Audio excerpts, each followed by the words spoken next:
जिन्हां ने प्रोग्राम के इस हिस्से में ज्वाइन किया उन्होंने सारे देखने वालों दिली तौर पर वड्डी ईद बहुत बहुत ज़्यादा मुबारक होवे। और आप प्रोग्राम के पहले हिस्से दे विच बहुत सारिया गल्लां डिस्कस कीतियां ने, लेकिन इन सारिया चीज़ों के विच और ईद दी खुशियां दे विच एक किद्दां हो सकता है कि आप गज़ा नूं भुल जाइए। गज़ा दे विच अज लबैक नहीं है, मासूमां दियां चीखां ने। आप ईद दी खुशियां मनाने पे हैं, लेकिन गज़ा नूं भुलना नहीं चाहिए। फिजावां दे विच तकबीर दी गूंज नहीं हैगी और बारूद दा धुआं हर पासे फैलिया होया है। ईद दा चंद जिहड़ा है वो खुशियां दा नहीं है, बल्कि आहां और सिसकियां दा पैगाम लैके आया। उत्थे सुन्नत इब्राहिमी दे मुताबिक कुर्बानी नहीं हुंदी पई, बल्कि वैशी यहूद और हनूद दे जिहड़े हथों मासूम फलस्तीनी ने उन्हां दी नस्लकुशी हुंदी पई है। और गज़ा दी ज़मीन दे उत्ते ईद दा हर लंघदा होया दिन इंसानियत दे चेहरे दे उत्ते एक नवा और गहरा तब्बा छड़ के जांदा पिया। मलबे तले दबियां होईयां लाशां, सजदागाहां दे विच बिखरिया होया खून और सिसकदे बच्चे, उजड़ियां होईयां बस्तियां, ओ चीकां कूकां मार मार के सवाल करदियां पईयां कि कित्थे जे तुसीं वैसे। ये आखिर मुस्लिम उम्मा जिहड़ी है ये किहड़ा सतू पी के सुती पई है, ये क्यों नहीं जागती पई? कोई तो होवेगा ना जिहड़ा इन्हां दा खून बहाण वाला हथ रोकेगा, जो कि मासूम बच्चों के जिस्मां ते उत्ते जिहड़ी ये बारूद दी होली खेडी जा रही है इनू रोकेगा। कोई तो पुछण दसन वाला होएगा, कोई तो सियाणा होएगा जिहड़ा अमन दा पैगाम लैके आएगा।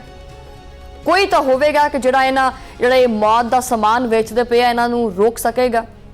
ईद कुर्बान दे इन्हां जिहड़ा मुकद्दस दिन है इहदे विच अज गज़ा सिर्फ एक जोग्राफियाई खिता नहीं हैगा, और ना ही इत्थे जिहड़ा ना कोई सारियां दी तरह खाता यानी जो खाना पूरी कहंदे कि वो करनी है कि बस इमोशनल अल्फाज बोल दिते, गज़ा का भी जिक्र हो गया तो काम सर गया। नहीं, ये दिल की आवाज़ है और मेरे दिल की आवाज़ है।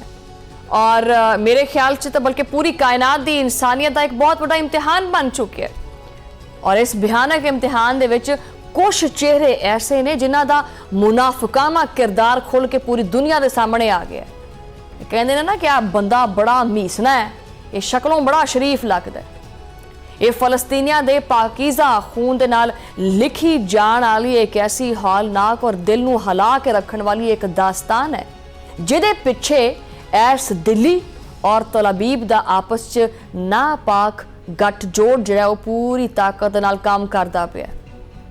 कि तुसी जानते हैं कि ईद के दिन भी गज़ा दियां गलियां दे विच जो अग उगलन वाले बंब डिगदे पे ने, जो कि बेगुनाह बच्चों का जिहड़ा खून जिहड़ा साड़दे पे है, जिहड़ियां उन्हां दे सीने दे उत्ते गोलियां उतरदियां पईयां, वो आखिर बनदियां कित्थों पईयां ने? कि तुसी इस हकीकत तो वाकिफ है कि तुहानूं पता है इस हकीकत दा कि मजलूमां दे उत्ते जुल्म दे पहाड़ ढाण वाले जिहड़े इजराइल ने ओदा सब तो ज्यादा मुहलिक असला और तकनीकी मदद फराहम करने वाला केड़ा बंदा है, केड़ा कारिंदा है ओदा? दुनिया आपदी ईद दियां खुशियां दे विच मगन है, किसी नूं पता ही नहीं, कोई खबर ही नहीं कि किसी दियां अखां दे विच, गज़ा दियां अखां दे विच एक बेहिसी है, ओनू देखने वाला कोई हैगा? या हर किसी ने एक मफाद दी पट्टी है, वो राम सकून नाल बंधी हुई है, बल्कि वो भी नहीं हैगी। वो जो पता है जरा वो घोड़े नूं साइडां ते ला दे, और मैनूं समझ नहीं आता कि ज़हन च नहीं आता कि लफ्ज़ वो ला देंदे, बस वो सीधा ही रहिंदा, आसे पासे वेंदा ही नहीं हैगा, वो हिसाब बनिया हैगा, इधर उधर वेखना ही नहीं हैगा, सिर्फ अपना मफाद लॉक किया होया इन्हां ने। सच्चाई दे इस कड़वे सच नूं तुसीं ज़्यादा देर तक लुको के ढक के नहीं रख सकते। मोदी हुकूमत और इसराइल की सफाक सेहोनी ताकत ने मिल के गज़ा दे विच इंसानियत का जो जनाजा कढ़िया वो सारी दुनिया ने देखिया। ये सिर्फ दो मुल्कों का कोई आम सियासी सफारती गठजोड़ नहीं हैगा, वो आम जी गल है, बल्कि ये दुनिया का सब तो मकरू, गलीज, गंदा, भयानक, खतरनाक खेड है, जिथे एक पासे तो लखा मासूम और निहत्ते इंसानों का जिहड़ा ना वो मुनज़म तौर पर कतलेआम हुंदा पिया है, और दूजे पासे इसी खून के बदले अरबों डॉलर तजारती फायदे वो समेटे जा रहे हैं। इस खूनी खेल का आगाज उस वक्त होया जो पूरी दुनिया ने गज़ा के हस्पतालों, पनाहगज़ीन कैंपों और स्कूलों के उत्ते सफाकाना बारूद की बारिश देखी, मगर किसी ने यह देखने की ज़हमत ही नहीं की कि इस बारूद नूं तैयार करने वाला हथ किहड़ा है, कौन है इहदे पिछे। अज आपां ईद के इस दिन दे विच इस ਮੁਨਾਫਿਕਾਨਾ ਗੱਠਜੋੜ ਜਿਹੜੇ ਪਰਦੇ ਨੇ ਨਾ ਉਹ ਵੀ ਚੱਕ ਕਰਾਂਗੇ, ਭੁੱਲ ਨਹੀਂ ਸਕਦੇ ਉਹਨਾਂ ਨੂੰ, ਕਿਉਂਕਿ ਹੁਣ ਖਾਮੋਸ਼ ਰਹਿਣਾ ਜਿਹੜਾ ਹੈ ਨਾ ਉਹ ਇਸ ਬਦਤਰੀਨ ਜ਼ੁਲਮ ਦੇ ਵਿੱਚ ਬਰਾਬਰ ਦਾ ਸ਼ਰੀਕ ਹੋਣ ਦੇ ਮੁਤਰਾਦਿਫ ਹੈ ਕਿ ਅਸੀਂ ਵੀ ਉਨਾ ਹੀ ਸ਼ਰੀਕ ਆ ਇਹਦੇ ਵਿੱਚ। ਗਜ਼ਾ ਦੀ ਵਜ਼ਾਰਤ ਸਿਹਤ ਦੀ ਹਾਲੀਆ ਰਿਪੋਰਟ ਜਿਹੜੀ ਹੈ ਨਾ ਉਹ ਅਗਰ ਮੈਂ ਤੁਹਾਨੂੰ ਸੁਣਾਵਾਂ ਤੇ ਦਿਲ ਜਿਹੜਾ ਨਾ ਕਾਲਜਾ ਮੂੰਹ ਨੂੰ ਆ ਜਾਂਦਾ। ਸਿਹੂਨੀ ਫੋਰਸਿਸ ਦੀ ਵਹਿਸ਼ਿਆਨਾ ਔਰ ਜਾਰਹਾਨਾ ਕਾਰਵਾਈਆਂ ਦੇ ਨਤੀਜੇ ਦੇ ਵਿੱਚ ਹੁਣ ਤੱਕ 1 2 3 ਬੰਦੇ ਨਹੀਂ, 1 2 4 5 ਨਹੀਂ, 73,000 7300 नहीं 73,000 फलस्तीनी जामे शहादत नोश कर चुके हैं। और ये सिर्फ गिनती जी है ना वो अदादो शुमार नहीं है कि बस गिनती उंगलों से गेन गण ले तो बस जी इन्ने बंदे अल्लाह नू प्यारे हो गए, नहीं, ये 73,000 हसदे खेडदे जींदे जागदे इंसान सी, घराने सी जिन्हों के आपदे खूबसूरत ख्वाब सी और आपदे हसदे बसते जोड़े खानदान ने उन्होंने वास्ते एक रोशन मुस्तकबल की तरह सी, जिन्हों इस मोदी और इजराइल दी गोलियां ने मिट्टी का ढेर बना के रख दिता। इस हौलनाक कतलेआम दे विच इजराइल का जिहड़ा ना वो कंधे नाल कंधा मिला के साथ देने वाला ये जिहड़ा भारत है ये फ्रंट लाइन के उत्ते आ चुके हैं। हुण इस जंग दे विच इजराइल नूं सब तो ज़्यादा हथियार फ्राहम करने वाला जिहड़ा है ना वो दुनिया का दूजा वड्डा मुल्क यही बन गया। और तारीख गवाह है कि जदों भी दुनिया दे विच किते भी जुल्म हुंदा है ना, जदों भी लिखिया जाता है तो उहदे पिछे हमेशा इस तरह के जिहड़े मफाद परस्त और संगदिल और खूनी चेहरे जिहड़े छुपे हुंदे। अरब मीडिया की तहलकाखेज़ रिपोर्ट ने मोदी हुकूमत का असल जो सफाक चेहरा है वो भी दुनिया के सामने नंगा किया है और बेनकाब किया है। और ये रिपोर्टां वाज़े तौर पर दसदियां हैं कि मोदी सरकार गज़ा दे विच फलस्तीनियां दी नस्लकुशी दे विच सहूनी हुकूमत की हर मुमकिन माली भी, अस्करी भी और इखलाकी भी मदद करती पई। इजराइल जिन्नी भी जो ना वो अस्करी चीज़ां और जंगी आलात बाहर के मुल्कों तो जो ना मंगवांदा है ना उहदे विच सिर्फ कला जिहड़ा भारत है ना, मतलब जिन्नियां भी वो चीज़ां जिन्ना भी वो दफाई चीज़ां मंगवांदा है अपनियां, वो सारा सिस्टम जिहड़ा ओहदा तकरीबन 26% तां ये भारत दा है। कि ये पूरी दुनिया वास्ते एक शर्मनाक गल नहीं है कि वैसे होर पूरी दुनिया नूं किहड़े सबूत चाहिए इस भारत वास्ते। दुनिया का सब तो वड्डा अमन पसंद होने का ढोंग रचाउण वाला कि जी मैं तो अमन चाहता हूँ, हम चाहते हैं कि गज़ा के अंदर जो है ना वो सुकून हो, शांति हो, अमन हो। लेकिन यही अज दुनिया के बदतरीन और सफाक तरीन कातलों का सब तो वड्डा शराकतदार बनया फिरदा है। इनू पुछन दसण वाला कोई नहीं हैगा ना। भारत दियां वड्डियां वड्डियां कंपनियां दिन रात इजराइल दे जिहड़े दफाई इदारे ने, खसूसी तौर पर यह जिहड़ा राफेल एडवांस्ड सिस्टम ये जंगी पुरजे और प्रोजेक्टाइल्स सप्लाई करता है। इन्हां पुरजियां का वाहिद इस्तेमाल सिर्फ और सिर्फ ये जिहड़े मासूम फलस्तीनी ने इन्हां दियां जानां लैण वास्ते हुंदा है। इस गठजोड़ की गहराई ये हौलनाक असरात का अंदाज़ा तुसी ला सकते हैं कि भारतीय और इजरायली कंपनियां दे एक मुश्तरका मनसूबे के तहत हुण तक 5.5 लाख तो ज़्यादा भारी धमाकाखेज़ पुरजे इजराइल भेजे जा चुके हैं। ये धमाकाखेज़ मवाद सीधा सीधा गज़ा के निहत्ते शहरियां नूं जिहड़ा ना तबाह करने वास्ते है, ये उन्हां दे उत्ते डेगिया जांदा है। अमरीका दे विच कायम जनूबी एशिया इदारे इस्लाम दी जिहड़ा ना वो तकरीबन 59 सफ़ात के उत्ते मुश्तमिल एक मुकम्मल तौर पर जिहड़ी रिपोर्ट है वो सामने आई है, जिन्हें बड़ा कुछ जिहड़ा ना वो हकायक जिन्हें पेश किए हैं और बड़ी चीज़ों तो परदे चुके हैं। और इस रिपोर्ट के खास करके भारत के सब तो वड्डे एक तुसीं नाम बड़ा मशहूर सुनिया होएगा, बहुत वड्डा और मशहूर नाम है टाटा ग्रुप। ये टाटा ग्रुप जो ना खुल के सामने आया है और ये इंकशाफ जो किसी भी धमाके तो घट नहीं हैगा कि कारा और नमक और कड़ियां बनाने वाला एक मशहूर ब्रांड जो है दरअसल गज़ा की नस्लकुशी वास्ते इजराइल का सब तो बड़ा मुआवन और मिडल मैन बन के उभरिया। जो आप टाटा ग्रुप दीयां कार्रवाइयां और उन्होंने जी तफसीलात है तुसी अगर उहदे उत्ते नज़र पाओ तो तुसी हैरान हो जाओगे भी ये भी हो सकता है ये करदा की फिरदा। टाटा ग्रुप की जी झेली कंपनी टाटा एडवांस सिस्टम ने इजराइल के नवे F-16 जंगी त्यारे और अपाची गनशिप हैलीकॉप्टर्स के इंतहाई अहम और हसास पुर्जे तैयार कर दिते हैं। और यही वो त्यारे और हैलीकॉप्टर्स ने जिन्होंने ईद के दिनों के गज़ा के उत्ते लखां टन बारूद डिगे और हसदियां हुई खेडदियां हुई इंसानी बस्तियां मलबे का ढेर बना दिता है। इस तो अलावा यही कंपनी जिहड़ी है वो इजराइली एरोस्पेस इंडस्ट्री वास्ते एक ब्राक 8 मिसाइल सिस्टम का कमांड एंड कंट्रोल सिस्टम भी तैयार करती है।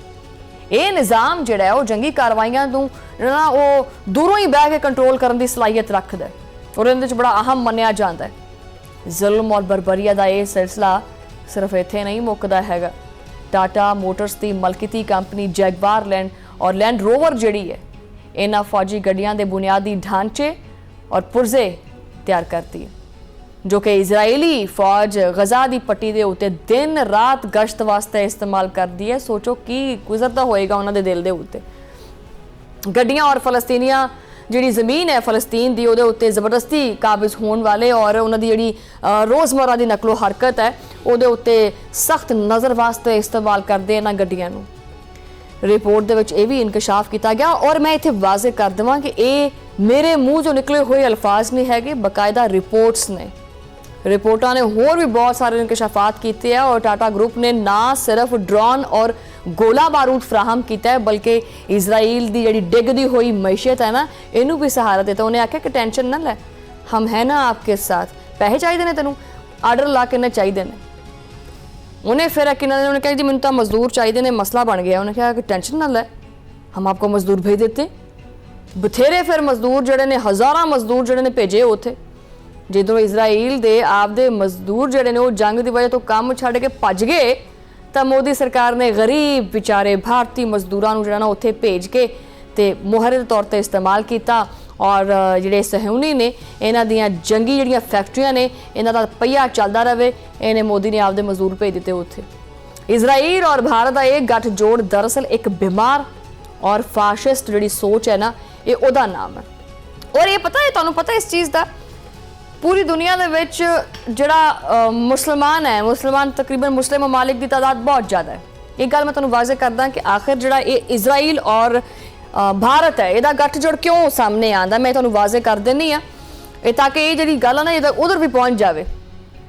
मुसलमान ममालिक की तादाद बहुत है, मुसलमान पूरी दुनिया च आबाद है, लेकिन यहूदियों का सिर्फ एक ही मुल्क है इजराइल। इस वास्ते वो अपने बचाव वास्ते हथ पैर मारता रहिंदा है। और भारत यानी हिंदुआं दा भी सिर्फ एक ही मुल्क है भारत, इसी वास्ते वो हथ पैर मारता रहिंदा है। उन्होंने पता है कि भी असी दोवें ही कल्ले आ तो क्यों ना असी आपस च मिल जाइए। इस वास्ते ये दोनों बीमारियां आपस च मिलियां हुई हैं। एक पासे मोदी सरकार हिंदुत्व दे नस्ल प्रस्ताना जिहड़ा एजेंडा है उहदे तहत आपदे मुल्क दे विच मुसलमान और दीगर अकलीता का जीना है ना वो दोबर कर दिंदा है और दूजे पास से इजरायली सहूनी नज़रिए के तहत फलस्तीनियां दी जिहड़ी ज़मीन है उहदे उत्ते काबज़ ने। दोनों का मकसद एक ही है, यानी ताकत के बलबूते के उत्ते कमज़ोरां नूं कुचलना और अपने मुल्क नूं बस अपनी ज़मीन हासिल करना कि भी मैं ही इत्थों दा मालक हां ते मैं ही सारा कुछ हां। लेकिन ये जालिम ये भुलदा पिया कि जुल्म जो हद तो वध जांदा है ना तो फिर जिहड़ा है ना वो इस गर्दन के उत्ते जिहड़ा ना वो गोडा भी आ जांदा है। जो हद तो वधदा है तो फिर मिट जाता है। मोदी और इजराइल ने मिल के जुल्म की ऐसी एक अंधी किस्म की अग लाई है कि जिहदे विच पूरी इंसानियत जिहड़ी वो सड़दी पई है। मगर तारीख गवाह है कि इस अग का जिहड़ा ईंधन हैगा ना वो एक दिन खुद जालिम वास्ते ही बरसेगा, जालिम इहदे विच ही सड़ेगा। और मीडिया दी जिहड़ियां बहुत सारियां रिपोर्टां ने वो दुनिया के मुर्दा ज़मीर नूं झंझोड़न कीआं और उन्होंने झंझोड़ के रखिया भी है। लेकिन सवाल यही है कि की आलमी बरादरी हुण भी ईद दी खुशियां दे विच जिहड़ा ना वो गुम रहेगी, खामोश रहेगी या कुछ करेगी? कि अकवामे मुत्तहिदा जिहड़ी वो सिर्फ रस्मी मजम्मती जिहड़े बयानात ने उत्थे तक ही रहेगी? भारत का यह मकरू किरदार इस गल का वाज़े सबूत है कि इनू इंसानी हकूक की कोई परवाह नहीं हैगी। इनू सिर्फ और सिर्फ पैसे चाहिए ने, इनू सिर्फ और सिर्फ सियासी मफादात चाहिए ने।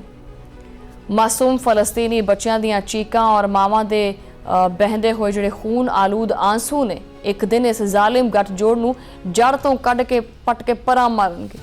ये दिल्ली और तलाबीब दे जावे हुक्मरान जिन्ना चाहे जोर ला लैन और जुल्म कर लैन हक की आवाज़ नूं दबाउण दे विच कदी कामयाब नहीं हो सकते। और इस पूरे मंजरनामे ने एक गल जिहड़ी ना वो रोज़े रोशन की तरह वाज़े कर दी है कि गजा दे विच जारी जंग सिर्फ इजराइल की एक कल्ली जंग नहीं हैगी बल्कि इहदे विच मोदी सरकार बराबर का हिस्सेदार है। भारतीय कारखानिਆਂ ਦੇ ਵਿੱਚ बनन वाला बारूद जो गजा के मासूम बच्चों के उत्ते डिगदा है तो मोदी हुकूमत के हथ भी इसी खून नाल रंगे जाते हैं।